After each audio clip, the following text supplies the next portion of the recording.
What is up, beautiful people? Welcome back to the Leo Valentino Show. We have a very important topic today because I get to tell a little bit about my story and who I was and who I am becoming now in my life. But something I've realized is that most guys that I meet are absolutely miserable.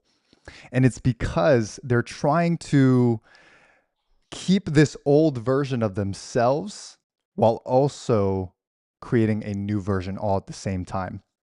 And for the past 2 years, I remember before I am who I am now, I had been calling myself a Christian.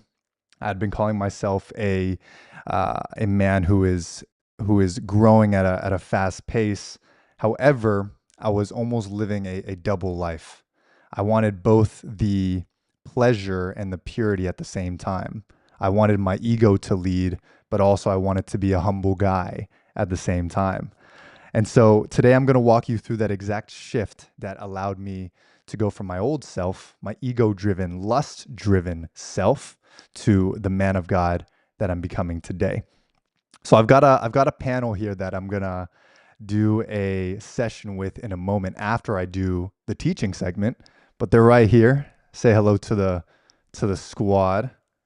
We got Gabe, Jason, Luke, Ricky, Furno, and I'm super excited to jump in.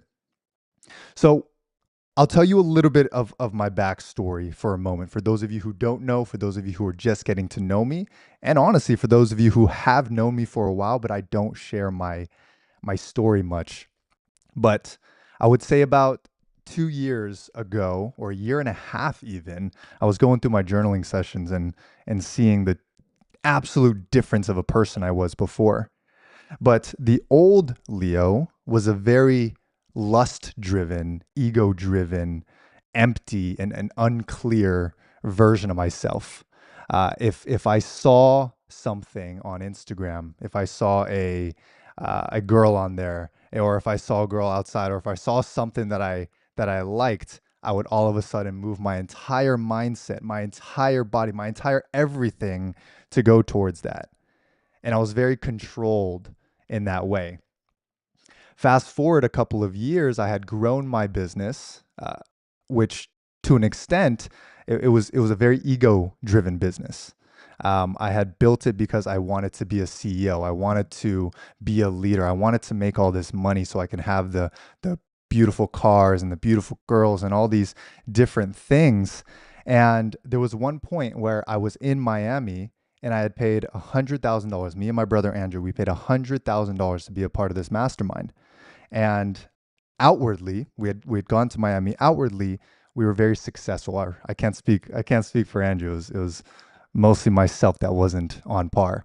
Uh, Outwardly, I was very successful. On paper, I was very successful. I had the thing. I had the brand, millions of followers. I was making a lot of money. I was part of this cool mastermind with all these cool people. And internally, though, I was very dark. I had a very dark mentality, and I started to really resent the life that I was living. I remember being at this party. It was an all white party, which, funny enough, as I'm wearing all white, it was an all white party, just clothing. Those people with different colors. Of course, I'm not white, but going to this thing, it was a bunch of these guys that were like high value guys with like seven, eight, nine girls around them with all plastic surgery from top down. And I remember going into that party being like, what the heck is going on? This guy who's very successful, part of the mastermind, walks over to me. So I'm like, what do I do here? Like, what is the point of this party? How do I am I supposed to network? And he's like, Leo, dude, go in there and just grab one. And he was talking about one of the ladies there. He was like, just go and grab somebody. And that's what the party was for. And I remember I went home early that night. Of course, I felt a very dark part of my stomach saying, Leo, you're not supposed to be here. And I realized that all the people that were around me, I thought were successful. I thought was the epitome of success. And I was starting to say to myself, if this is what success looks like, I don't want any part of it. I hated who I was becoming. I hated looking at myself in the mirror thinking that this was my life, even though all the reels I was watching was of men showing off this type of life.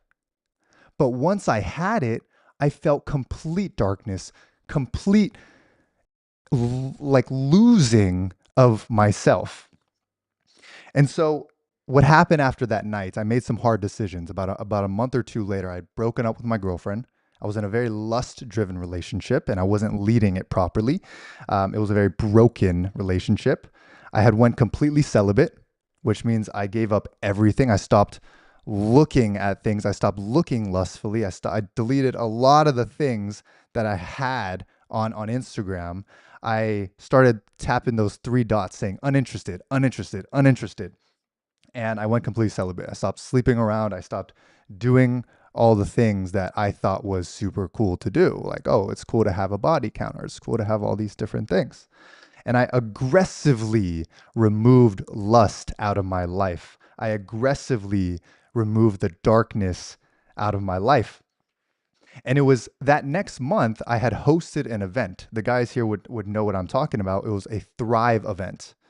And I hosted it at my house with my brother Andrew. And I taught a lot of these principles that I'm talking about today. And I remember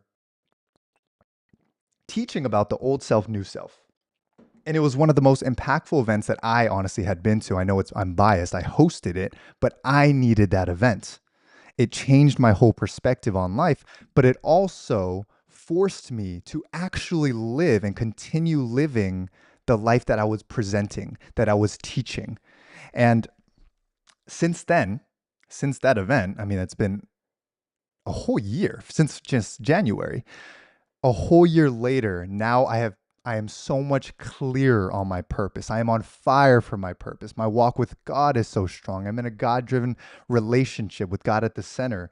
My team, I have a 15-person team in my business, and we've done a record year this coming year. And this year we'll do an even bigger year. And it's just such a cool thing that has happened in literally 12 months since being at that party, or not 12 months, 15, 16 months since being at that party and feeling so lost in my life, not having God, and then being who I am today. I will tell you that none of that came with a 1 day change. It came from aggressively killing off that old version of myself, the lustful, ego driven version of myself, and becoming the man of God that I know God has been really wanting me to become this whole time, and really trying to grapple me and bring me closer to Him, bring me closer to a righteous life, a life of light, of servitude, of growth, of boldness. And so I want to discuss with you, how can you do that? How can you create a massive change in your life in just 90 days?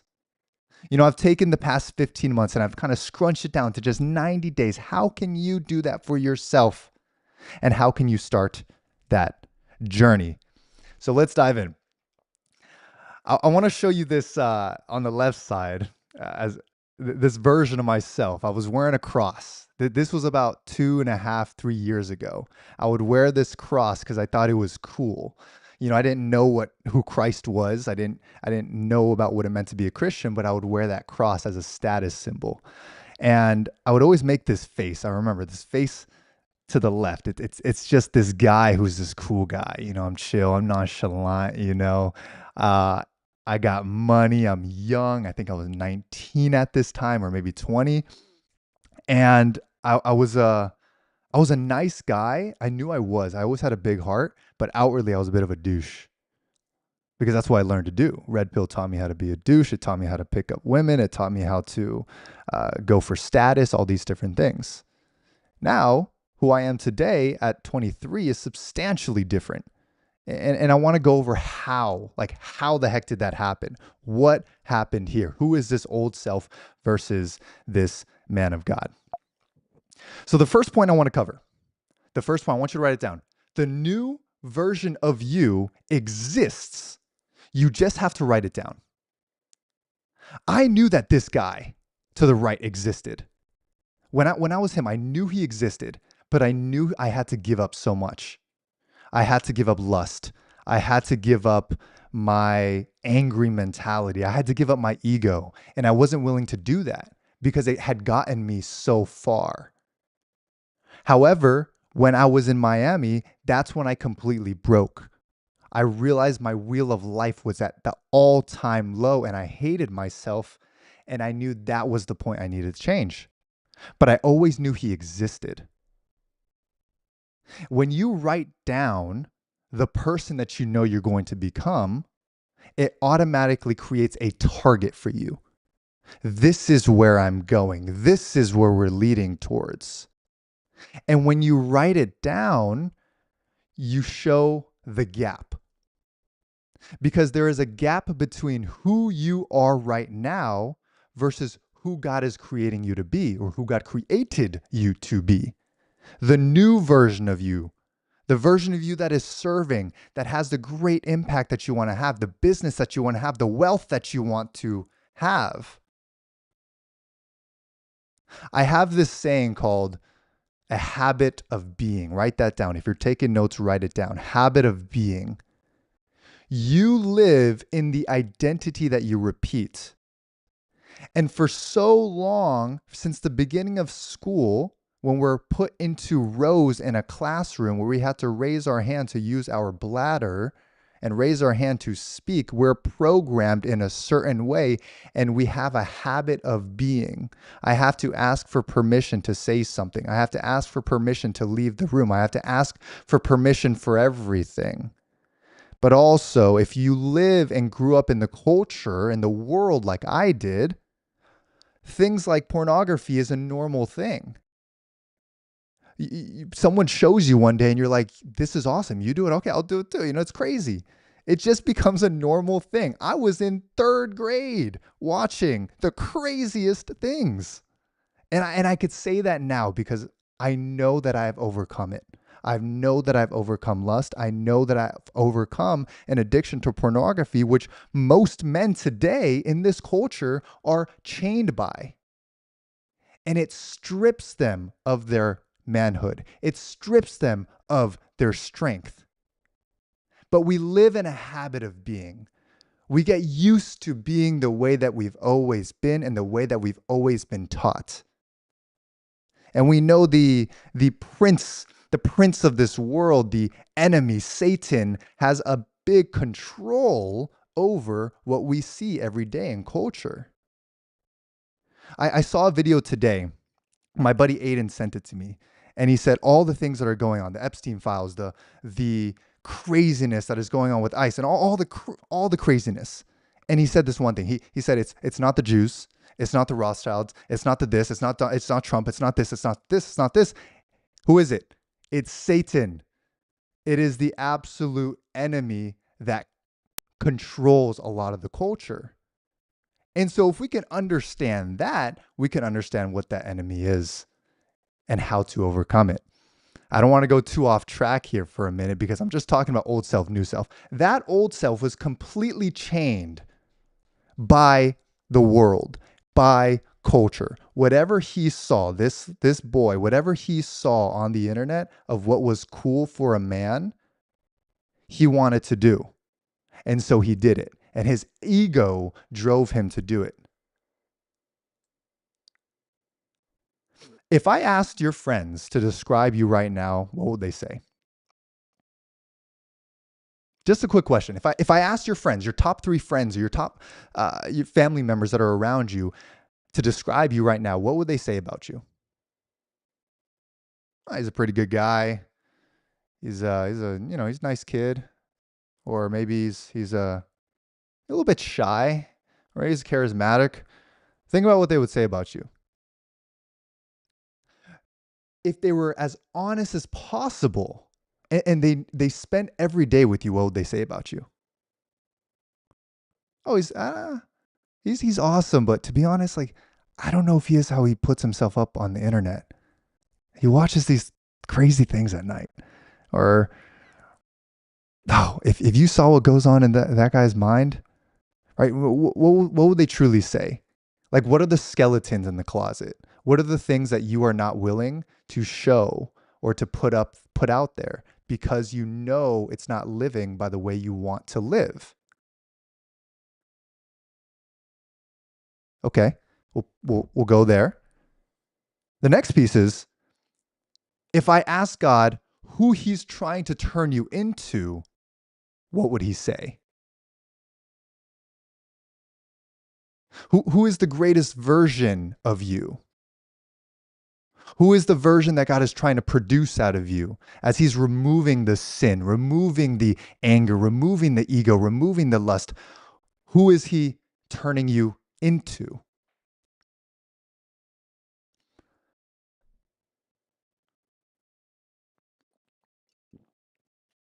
Now, the old self, new self is very simple. It's a very simple concept. You take out a sheet of paper, you put a line right in the middle. To the left, you just write down who that old self is, who that version of you, maybe that you currently are. And that takes a lot of humility. It takes a lot of honesty to say, this is who I currently am. When I was first doing this, listen here, when I was first doing this, the only thing that allowed me to grow was that I was very honest with who I currently was. I knew that I got angry at things, right? I had a lot of anger towards my father. He was not a very strong man. He didn't teach me how to be a strong man. He didn't teach me how to be a man. I didn't have any strong male figure in my life, and I would get very upset, right? Because I would see things. Um, my family had a lot of tension. I would see them fighting. I would see my dad laying hands on my mom. I would see those type of things, and I would so angry. But that anger translated to other areas of my life, and I allowed that to be me. But I had to be honest. That was my old self. Same thing with lust. Although I had given up pornography, every now and then I still had that drive of like, I want this. Right? When I would go onto Instagram, when I would go outside, where would my eyes go? One time I was at a gym, and I had a old friend. He was really old, actually. He was 80 something, and he walked up to me one day. He says, "Leo, every time a girl walks by, I see where your eyes are going. I see where your eyes are going every single time. What? It's so obvious. Why are you doing that?" When he told me that and showed it to me to my face, I had to come to terms with it and was very honest. Right? Like when I have a daughter one day, when I have a daughter, do I want to be in that place where I'm still struggling with lust with other people? And it's a very uncomfortable question to ask yourself. But I know that when I have a family, I want to overcome all those things. When I have a son, do I want to still be struggling with lust? Do I want to be struggling with these things? Absolutely not, because I want them to see the fullest version of their dad, the fullest version of who they might see as the closest person to Jesus in that way, who they might know first as the person who brings them to Jesus, as the person who guides them and teaches them.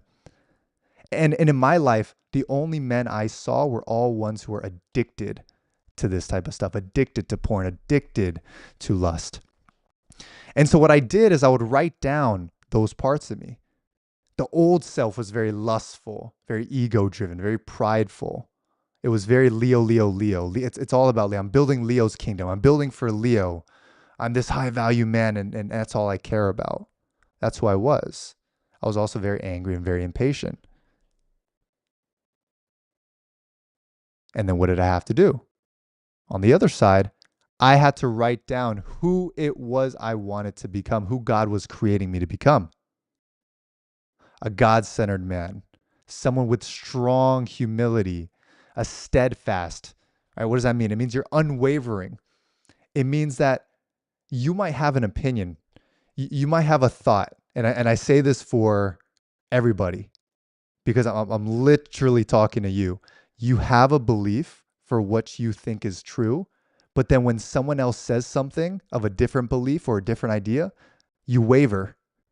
You move around. Yeah, oh, maybe you're right. Or, oh, I don't know. Yeah. You're not so bold in your beliefs anymore. The moment somebody says something, and what happens there? You become very easy to control. You're very easy to sway in different directions. And that's who I was because I was a big people pleaser. I loved to be liked. I didn't want to be bold about my beliefs. If you know me personally, you're around me, I'm very open with what I believe, very open with what I think. But I wasn't that way before. Oh, I can't say I'm a conservative. Oh, I can't say that I'm a Christian. Oh, I can't say that I love God. Oh, I can't say that I love America and I think America is the greatest country in the world. I can't say how I feel about a lot of things in this culture. I can't be honest about it because if somebody sees it, what if I get canceled? What if they say something about me? But then you think about some of the strongest men in this world who have done incredible things. You think about a man like Charlie, who inspired me to start this show. He was very bold with his words, very bold in everything that he was about.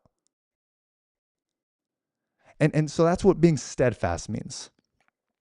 Courageous, bold steward, all these things. When you write this out, you start to see a big gap. Watch this. You start to see a big gap between who you currently are or your old self to the new version of yourself. It's a very uncomfortable gap.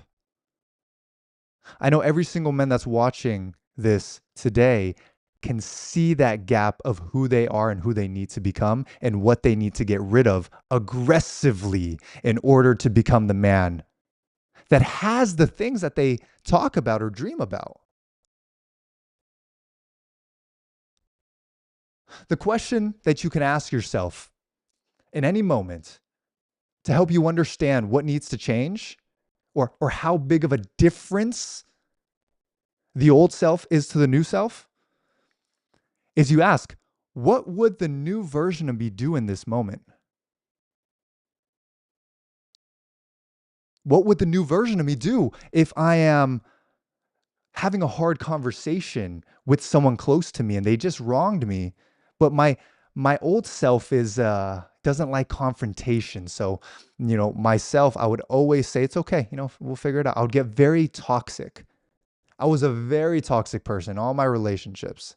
I was a very toxic person because I had grown up in a family that knew how to manipulate. And so I was very manipulative myself. And so I would do that. But when I ask myself, what would the greater Leo, what would the version of myself that I'm trying to become do? And still it comes up sometimes. Still that old self likes to peek back up, but I say, what would that version of me, that man of God do? He would be very patient. He would listen. He would sit down for a minute and he would actually probably take some time, go for a walk, dude. Cool down. And so you do those things over and over and over again. And then you start to build a new habit of being, a new habit of being this man of God, this version of you that you're trying to create. And you start to kill off the old version of you. You start to have 4, 5, 6 hard conversations. Your respect for yourself goes up. The respect that others see you in goes up because you're not wavering.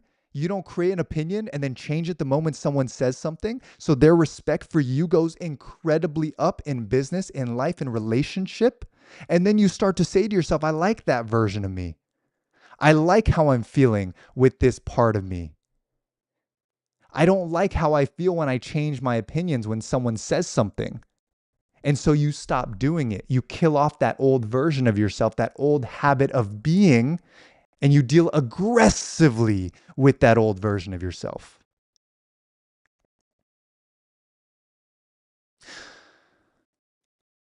The next point I want to make is you cannot have both growth and comfort. You have to pick a side. I was always telling myself, I want to grow. I want to build this business. I want to do something great, but I don't want to work that hard. But I don't want to give up, some of these cool things that I have. I don't want to give up this life. I want a God-fearing woman, one that I can spend the rest of my life with. The dream woman, one that is nurturing, so supportive, will be the mother of my children, one that will help me grow and I'll help her grow. One that when I'm 80 and she's 80 or around that age, she's able to continue to converse. We're able to still have a lot of fun. We're able to still love our lives and build a legacy of family together. I wanted that, but I still wanted to sleep around. I still wanted to go and flirt. I still wanted to feel like I was attractive. So I would go out and I would flirt. I would pick up girls. I would do all these things, sleep around, but I knew I wanted that. But I wanted both. How can you have both? How can you have both the God-fearing woman and 17 girlfriends at the same time? It doesn't happen. There is no reality where that exists, I will tell you. But I wanted it. James 1:8 says a double-minded man is unstable in all his ways. When you want both growth and comfort at the same time, what happens? Are you going to get any of it? Are you going to get any growth? You start to get these little, maybe little spurts of growth that it's almost like a slot machine, right? Oh, I'm kind of growing, but then the moment comfort arises, oh, I choose the comfort. I choose the comfort. I could have woke up, I could have studied my Bible, I could have went to the gym, but really sleeping in was better for me. And so you become very weak. You become very weak in your habits, very weak in your values, just like I was. I was very weak in all the things that I said I wanted to do. But truthfully, none of it was actually true because I didn't go all in.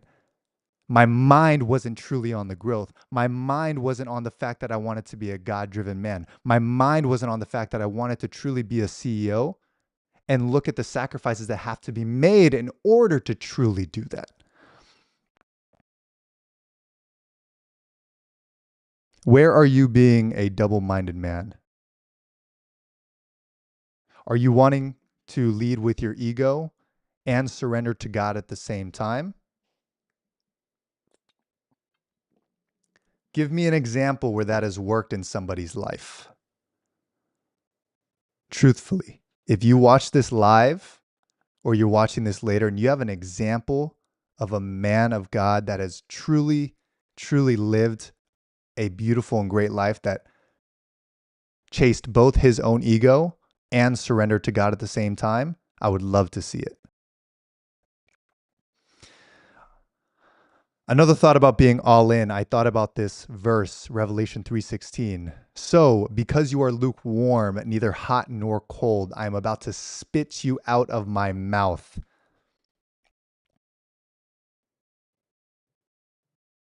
This is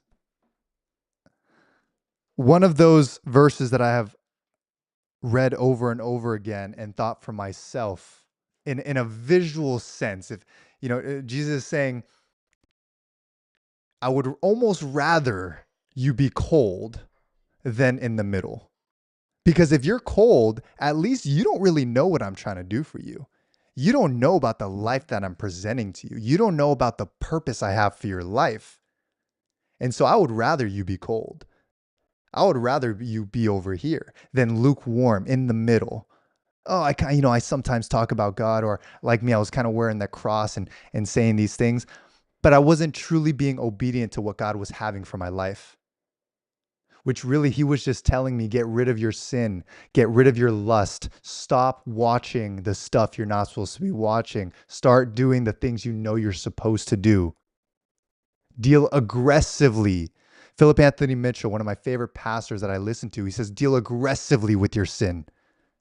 Look at the darkness in your life and kill it off aggressively.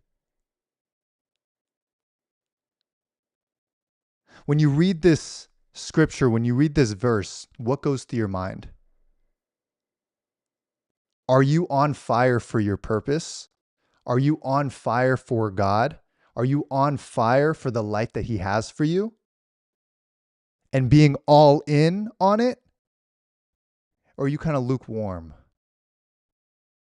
where He says, I am about to spit you out of my mouth?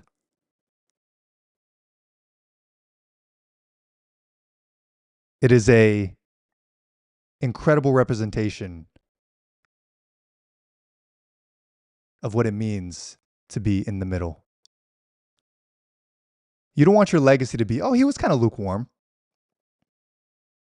He was kind of in the middle. He wasn't really about it. Sometimes he was, but not always. He wasn't really about it.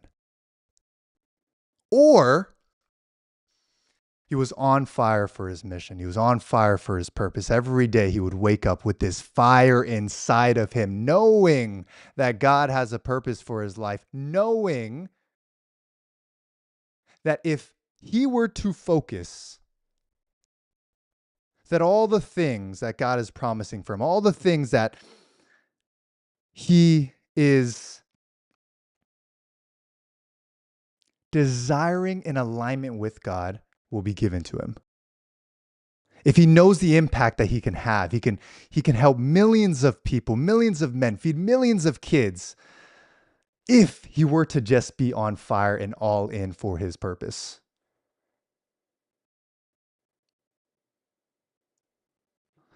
And the third point I want to make before we go into hot seats is what you want is on the other side of who you are becoming. Think about that.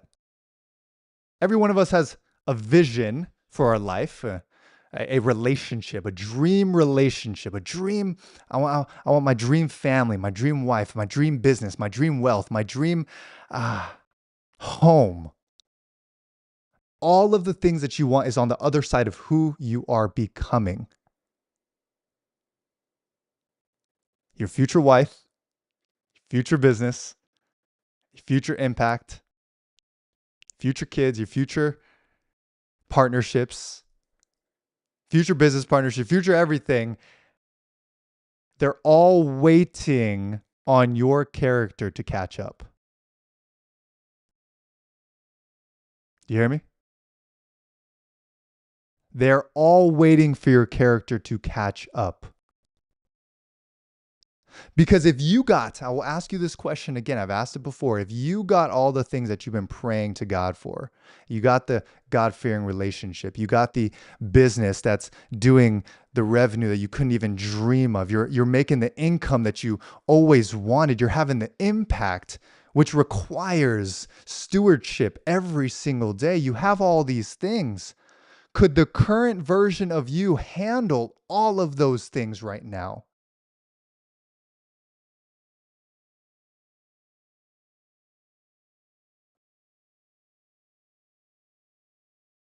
Could the current version of you handle those things? I know for me, if I would have had the relationship I have today, which shout out to my amazing, beautiful girlfriend, if I would have had that 2 years ago, I probably would have lost that in a week because of who I was and how I was leading. If I would have had the business I have today, we had a record breaking year last year. If I would have had that same thing 2 years ago, I would have lost it all. If I had the money that I am generating now, 2 years ago, I would have lost it all because I didn't know how to steward my money properly. I didn't know how to pay my taxes. I didn't know how to bucket money. I didn't know how to tithe. I didn't know what to do with my money. I would have went and bought a bunch of stupid cars. I would have lost it all. And so I want you to think about that for yourself. Who is it that I need to become that can handle all the things that God is preparing for me? Let's go into hot seats. And I've got an awesome group of gentlemen here. and I want to start with one right now. Um, he volunteered prior to this, Mr. Luke. Luke, my question for you, Luke, is give me a sentence of who that old self is, and give me another sentence of who that new self is becoming. Who is that old self? Who is that new self? When I was listening to you talking, pretty much your old self is pretty much right now, isn't it? Would you say? Yep. Ooh, okay. Luke right now. Luke, can you say that question one more time? Yeah, give me a sentence of if you were to be honest, if you're comfortable with it. Okay. If you're comfortable, tell me the honest version, the honest assessment of that old self. And I say that because if now at the time I'm able to look back at my old self, who I was before. There's old self now, but there's old self like old self. I could say all these things about him. Oh, he wasn't doing things right. He was lacking. He was lukewarm. He was all these things. But if I was that person today, my ego wouldn't have let me say those things. So I challenge you, like, what of your old self or current self, an honest assessment of who he is, but then give me an honest assessment of who that new self will be.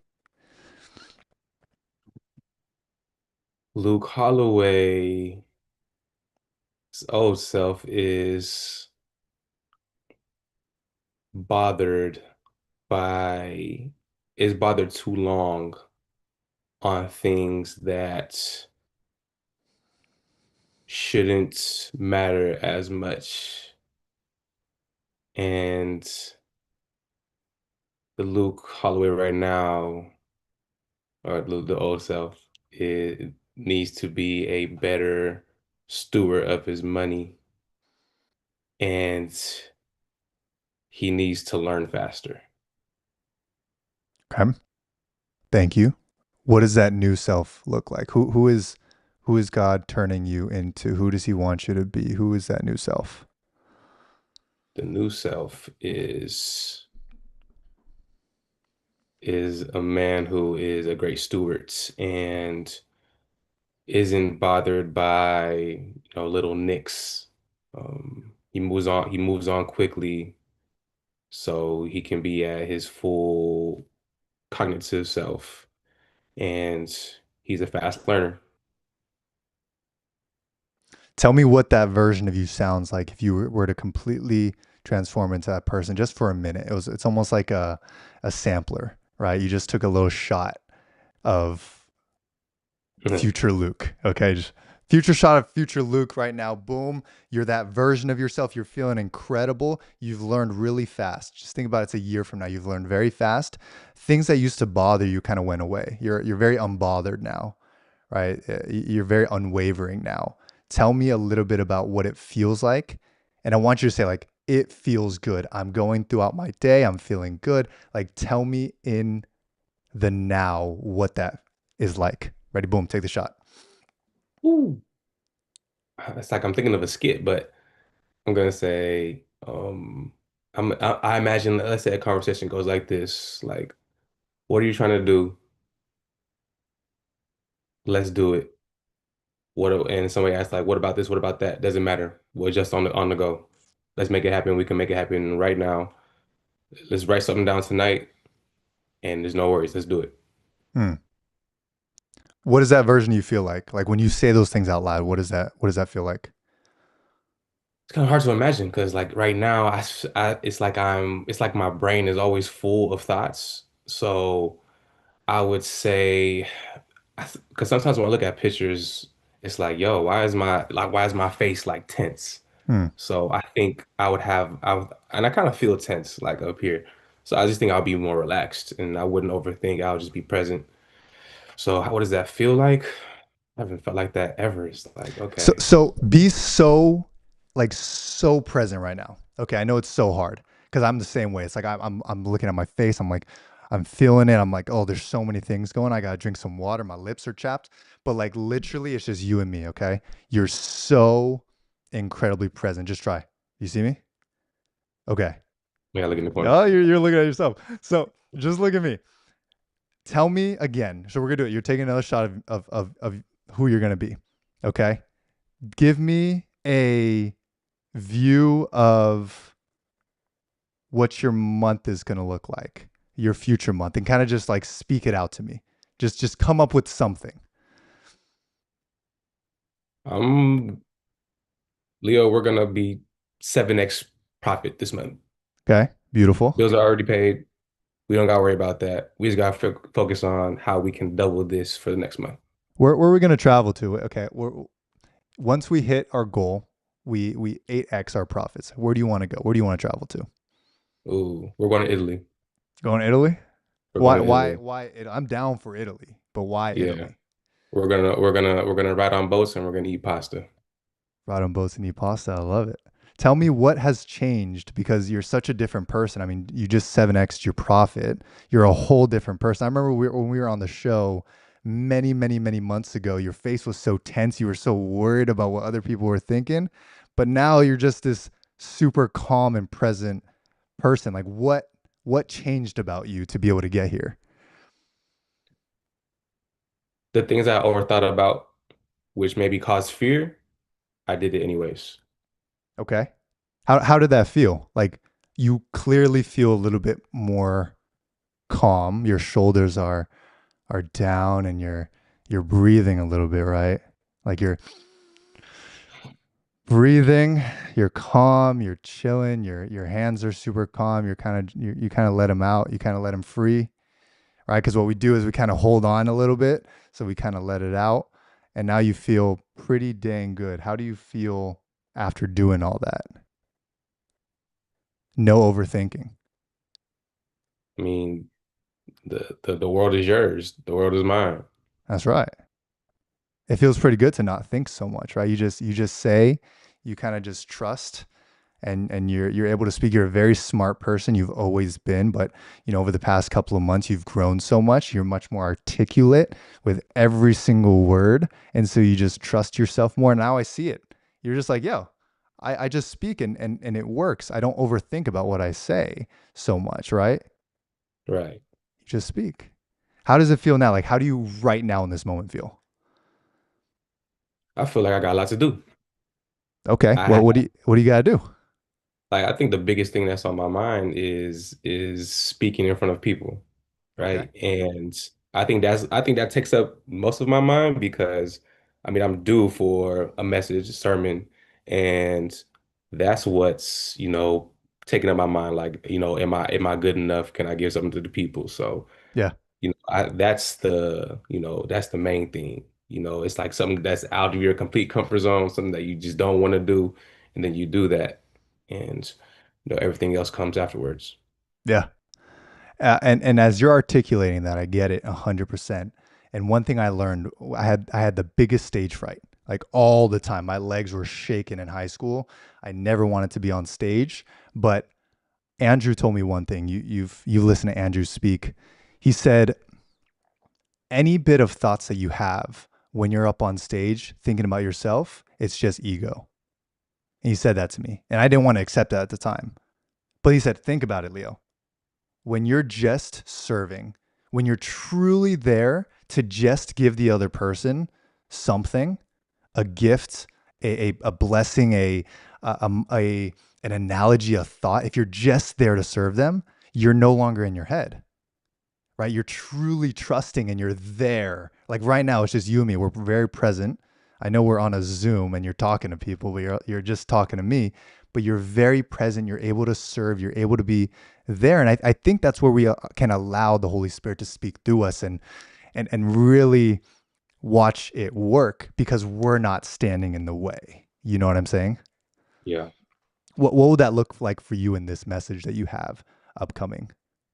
What would it, can you be more specific with what would What what look what would it like? look like to not get in your own way and to truly just trust and serve? Ooh, I mean, the first thing that comes to my head is like practice, right? Okay. And then uh, decide what I'm going to talk about and then go with it, Okay. right? And it's like maybe I'm delaying it, but I do want to do it before my 29th birthday. That's in April. So it's like it's coming up quick. Every week it's coming up faster and faster and faster. Yeah. And it's just like I know I want to do it. Yeah, and I'm in my own way. Yeah. You're very I like that analogy charismatic. though. Like when you're in the mode of serving, Right. it's like you're giving a gift. Yeah. And does everyone notice how much Luke shifted in his verbiage and his speech in just like 2 minutes? From the very beginning, very tight, very we kind of represent it, right? We're very shelled in, and then we start to loosen up. Because Luke, if you and I were at a coffee shop right now talking about things, you're very charismatic, right? You're very light and you kind of just speak very smooth. But when we get a little bit nervous, we kind of shell up a little bit. And the point is that after we talked a little bit, you were very present. You noticed how much you were shelling up, and you kind of released it a little bit, and then you breathe.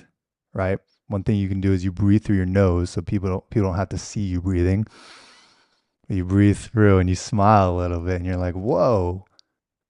I'm seeing that I am much more calm, which makes them much more calm, which allows me to serve more when I'm just present and my body's calm. You get what I'm saying? Yeah. What is something you can do and remind yourself of whenever your old self kind of creeps back up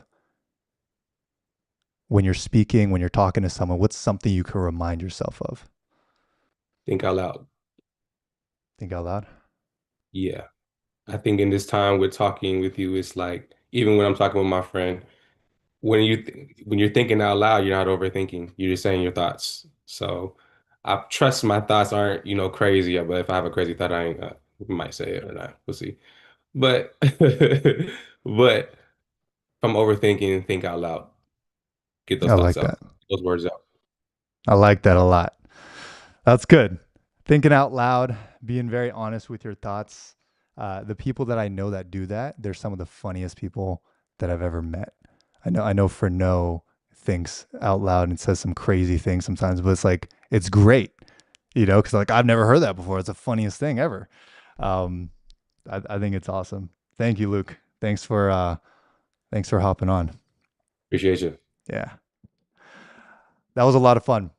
What I want to do now is it's gonna be a bit of a hot seat. What time is it? 3:47. I have about 10 minutes left before I have to go onto a webinar and introduce Andrew, and so I want to prep for that.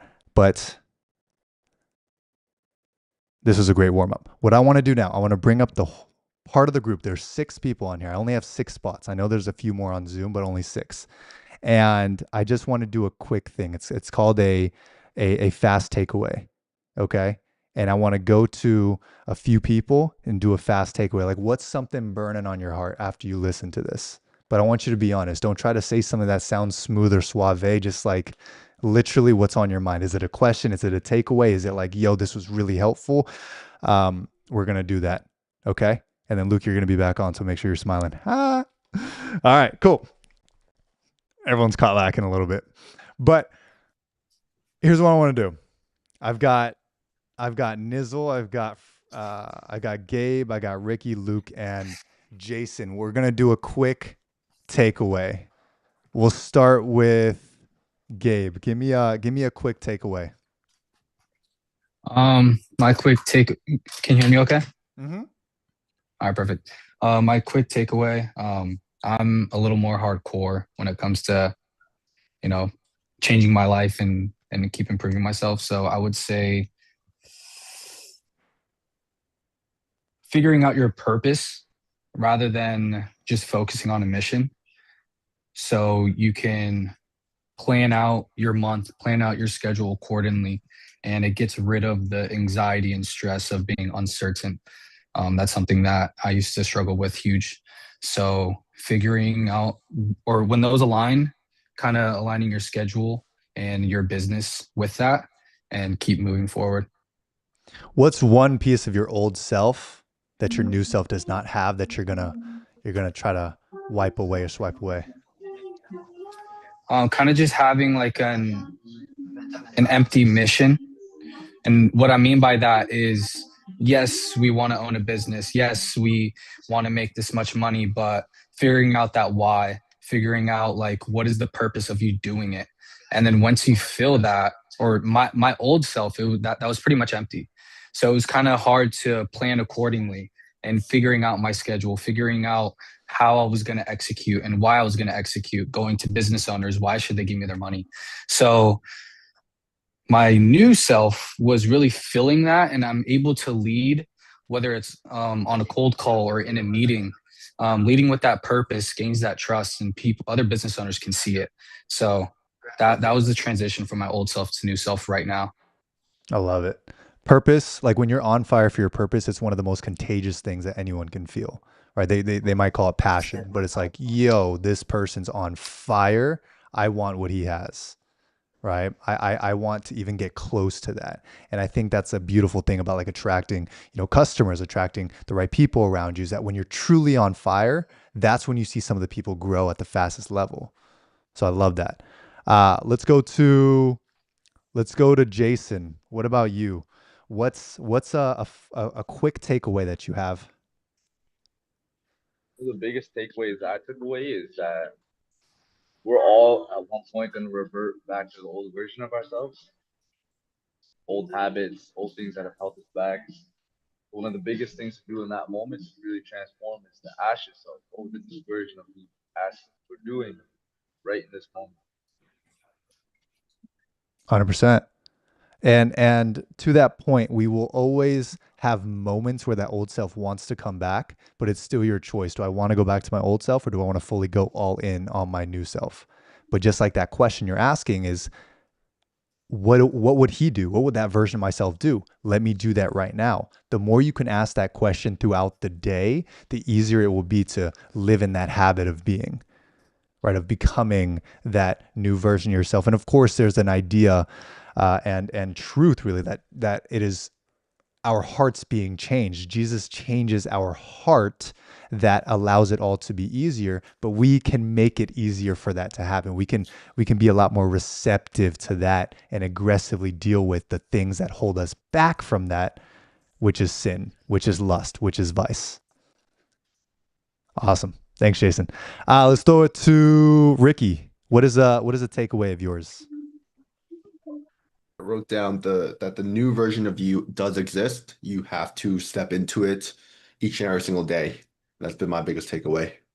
What is one part of your new self that you are uh, aggressively going towards? Leadership. Leadership in the community that I'm building with some amazing creators and aspiring entrepreneurs and feeling convicted to guide them the way that you guided many of us here. Amazing. What is one part of the old self that you need to prune in order to become that leader that you want to become? Playing it small, playing it from a scarcity and fearful mindset Mhm. and going big. I put myself down sometimes because I don't know what I've built, but it's incredible what I've built. And just taking that and remembering the good in that. I love it. Very good. I love the mentality. And Thank as you're building, it's so good to consistently remind yourself of who you're becoming and checking in with yourself. Hey, is the person that's leading today is he the man I want to be, right? And then the next day asking yourself constantly because in a growth period of time, it's still two different paths, right? It's growing into the man you want to become or growing into the version your ego wants you to become. And it's a great check for yourself every day. Hey, where am I going? Because what happened to me 2 years ago is that I had grown into a newer version of myself, but then part of that newer self led me down a path of ego. It led me down a path I didn't want to be on until last year. I had a big check of myself like, oh, that new self that I had written for myself many years ago was really not the man I needed to become, but it helped me get to where I am today. Does that make sense? Yeah. Good. All right. What about you for no? What is a takeaway for you? Takeaway is that change can happen very, very quick in your life. I think we grow up a lot of the time with the mindset of like it's going to take years for us to get to a certain position or certain mindset or be like that person that we see on Instagram or get the results that we want to see in life. And I think that's because a lot of our friends that we've maybe grown up with or the people that we surround ourselves with, they do not change. Thousands of women have reversed hair loss in 3 to 9 months thanks to minoxidil.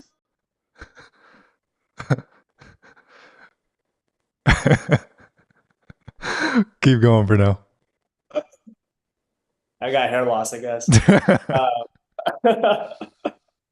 But yeah, I think a lot of people just don't really change, and you going through that exercise with Luke, and I know we've gone through that exercise before, is like, where can we change, or how can we step into that person we want to become just right in this instant? Like, what would that person say? What would he do? How would he wake up? What would his morning routine be like? How would he treat other people? How would he work on his business? And so it's a very instant change.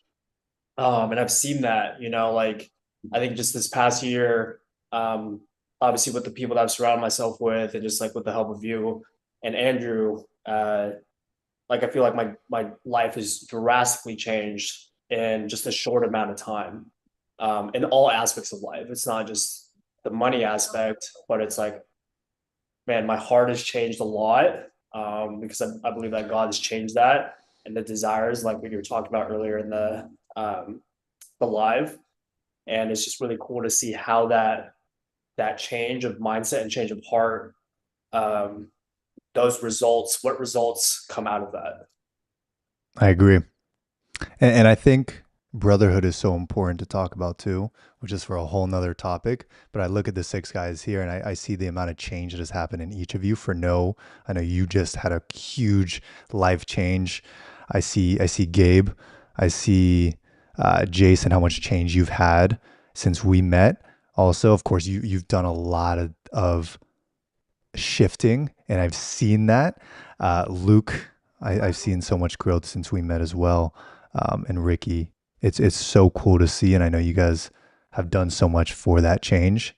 And I think there's a beautiful mission and path that is ahead of us for a lot of young men, because I think this culture is really making it hard for young guys to succeed, and really making it hard for guys to find brotherhood and find manhood. And so I have been thinking so much more of like, what can we do? What can we do for them? And so I'm cooking something up right now that I want to talk to you guys about soon. And it's going to be a bit of a boot camp, like a 90-day process that will get an awesome group of young men to go through an awesome transformation. And so I just want to plug that here. We'll be back here next week. Fellas, thank you for being on the Zoom.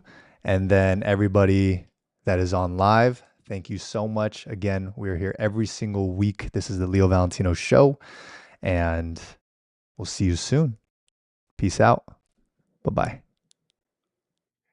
Let's go.